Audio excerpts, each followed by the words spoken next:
Welcome to Grow Up with Nilusha. ఇది අද කතා කරන්න යන්නේ රීබොන්ඩින් ගැන.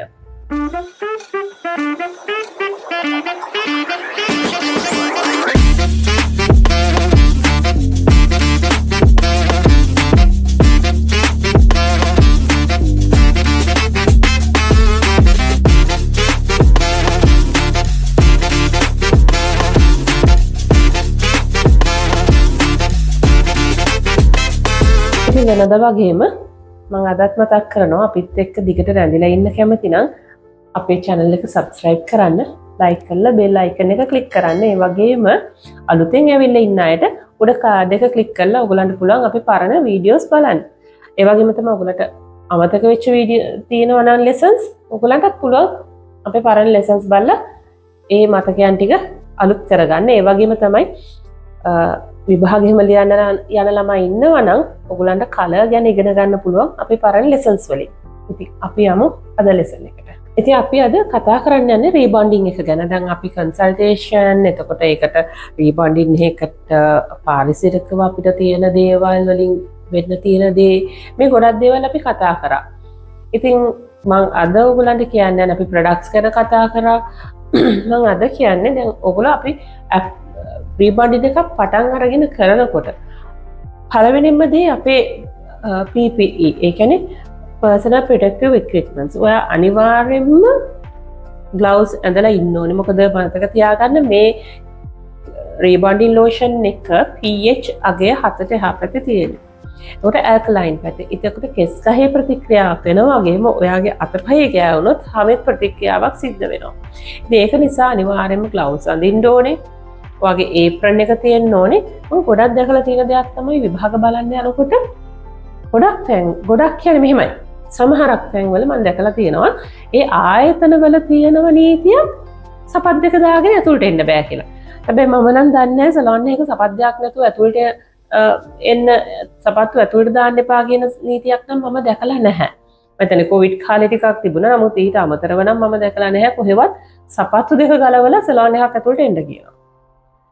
ඉතින් සමහරක් වෙලාවට ඇත්තටම විභාග බලන්න යනකොට මම මේ දේ දැකලා තියෙනවා. ඒ කියන්නේ විභාග කරන තැනට ඒ ළමයින්ට සපත් දෙක දාගෙන එන්න බෑ. ඉතින් ඇත්තට මේක හරියම ඒ කියන්නේ සේෆ්ටි නෑ. ලෝෂන් ටිකක් බිම වැටෙන්න පුළුවන්, පෑගෙන්න පුළුවන්, කකුලට වැටෙන්න පුළුවන්, අයන් පාවිච්චි කරනවා, අයන් එකක් වැටෙන්න පුළුවන්. මොකද අත්වැරදීමක් වගේ දෙයක් වෙනවා කියන එක අපිට කියන්න බෑනේ කොයි වෙලේද කොයි මොහොතේද වෙන්නේ කියලා. මම දන්නේ මේ ගුරුවරු ඒව ගැන හිතන්නේ නැත්තේ කියන එක, ඒ ආයතන ප්‍රධානියෝ ඒව ගැන හිතන්නේ නැත්තේ කියන එක මම දන්නේ නැහැ. නමුත් මම නම් සම්පූර්ණ දෙයට විරුද්ධයි. ඉතින් ඒගොල්ලන්ගේ සපත් දෙක කකුල වැහෙන සපත් දෙකක් අනිවාර්යෙන් ඕගොල්ලන්ට තියෙන්න ඕනේ. ඒ වගේම මාස්ක් එකක් තියෙන්න ඕනේ. ක්ලයන්ට්ටත් ටවල් එක, කේප් එක, මාස්ක් එක කියන දේ එතකොට නෙක් බෑන්ඩ් එක ඒ ටික අනිවාර්යෙන්ම තියෙන්න ඕනේ. ස්ට්‍රේට් එක පටන් ගන්න කලින්. එතකොට රීබොන්ඩින් එක පටන් ගන්න කලින් මේ හැමදේම දාගෙන ඉවර වෙලා තමයි ඔයා ක්ලයන්ට්ගේ වැඩේ පටන් ගන්න. එතකොට මුලින්ම ඔයා සෙක්ෂන්ස් 4කට අනිවාර්යෙන් කොණ්ඩේ බෙදා ගන්නවා. එතකොට ෆ්‍රන්ට් හෙයා ලයින් එක වෙනම බෙදා ගන්නවා. ඉයර් ටු ඉයර් ලයින් එක.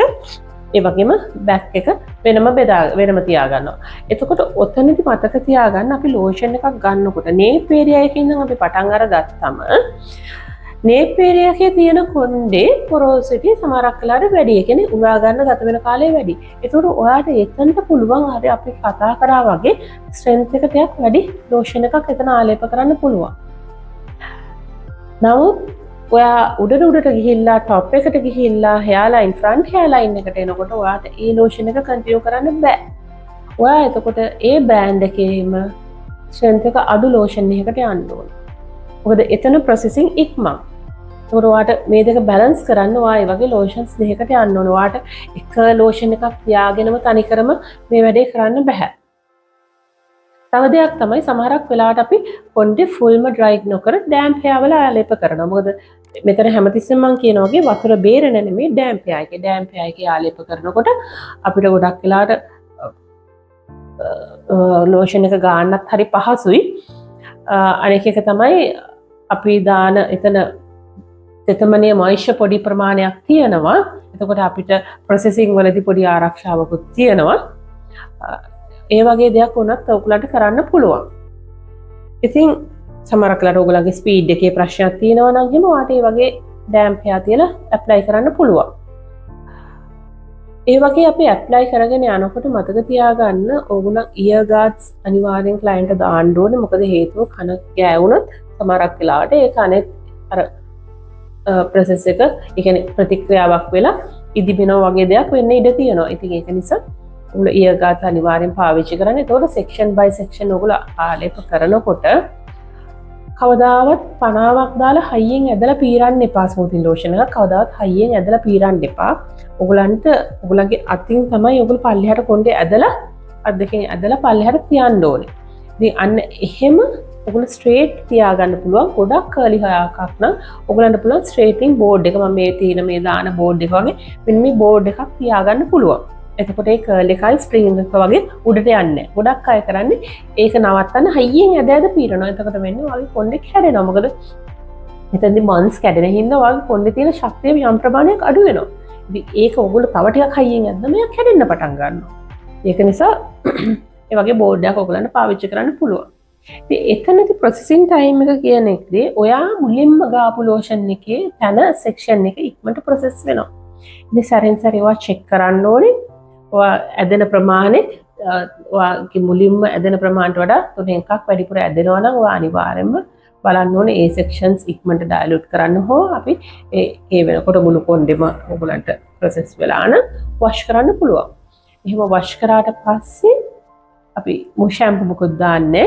අපි මද උණුසුම් වතුරෙන් සෝදන. මොකද මද උණුසුම් වතුරෙන් සෝදන්නේ ප්‍රතික්‍රියාවක් නවතින්න අවශ්‍ය නිසා. ඉතින් එහෙම මද උණුසුම් වතුරෙන් ඕගොල්ලෝ කොණ්ඩේ හොදගත්තට පස්සේ හොඳට කොණ්ඩේ ටවල් ඩ්‍රයි කරන්න. හොඳට ටවල් ඩ්‍රයි කරාට පස්සේ ඕ තමයි අපි කොණ්ඩේ වේලගන්නේ. එතකොට කොණ්ඩේ චරචර ගාලා වතුර අර පිපිරෙන විදිහට අයන් කරන්නේ නැහැ. ඉතින් මේකෙදි සමහරක් වෙලාවට 80ක් 70ක් 90ක් ආකාරයට කොණ්ඩේ වේලනවා. මේක ඉතින් ඒක තීරණය වෙනවා කොණ්ඩේ අණුව අපි කරන වැඩේ අනුව කොණ්ඩේ අණුව ඒක තීරණය වෙනවා. අන්න ඒ වගේ ප්‍රමාණයක් අපි වියලලා තමයි අපි අයන් එක යූස් කරන්නේ. ඉතින් අයන් එක යූස් කරනකොට උනත් ඔයගොල්ලෝ දැනගන්න ඕන අයන් එක තදට මිරිකන්නේ නැතුව ප්‍රෙස් කරන එක විතරක් කරලා හොඳට පල්ලෙහාට අයන් එක අයන් කරන්න.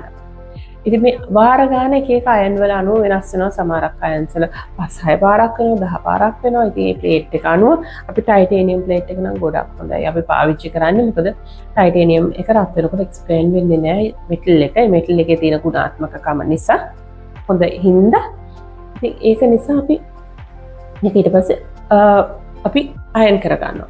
ඒ අයන් කරාට පස්සේ අපි නියුට්‍රලයිස් කරනවා. මෙන්න මෙතනදිත් මතක තියාගන්න මේ නියුට්‍රලයිසර් ගෑවමත් කොණ්ඩේ හරි කෙලින් තියෙන්න ඕනේ. දැන් සමහරක් අය මෙන්න මෙහෙම කළා පස්සට පීරනවා.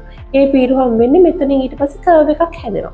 එහෙම නැත්නම් කන පිටිපස්සට දානවා. ඒතකොට එතන කර්ව් එකක් හැදෙනවා. මොකද නියුට්‍රලයිසර් දානකොට තමයි අර බොන්ඩ් එක ඒ අපි දෙන හැඩයට ශක්තිමත්. ඒකකොට අපි මෙතන හැඩයක් දීලානේ තියෙන්නේ මේව කළා. එහෙම නැත්නම් මේ හැම දෙයක්ම හොඳට ස්ට්‍රේට් වට තියෙන්න ඕනේ. එහෙම තියලා තමයි අපි නියුට්‍රලයිසර් දාලා විනාඩි 15ක් හෝ 20ක් නිෂ්පාදනය කියලා තියෙන විදිහට දාලා ඕගොල්ලෝ ඊට පස්සේ ඒකත් මද රස්නේ වතුරෙන් හොදන්න. දැන් උණු වතුරත් නෙමේ සීතල වතුරත් නෙමේ මද රස්නේ වතුර. කොණ්ඩේට හානියක් නැති මද රස්නේ වතුර. අපි වොෂ් කරන්නේ. එතකොට මෙතනට හොඳට වොෂ් කරාට පස්සේ ඕගොල්ලෝ කන්ඩිෂන් එකක් පාවිච්චි කරන්න. ඕගොල්ලෝ සලෝන් එකේ තියාගන්න හොඳ කන්ඩිෂන් එකක්. ඒ කියන්නේ ඔය වගේ කිමිකල්ස් වලින් පස්සේ දාන්න පුළුවන් හොඳ රීකන්ස්ට්‍රක්චරින් කන්ඩිෂන් එකක් තියාගන්න.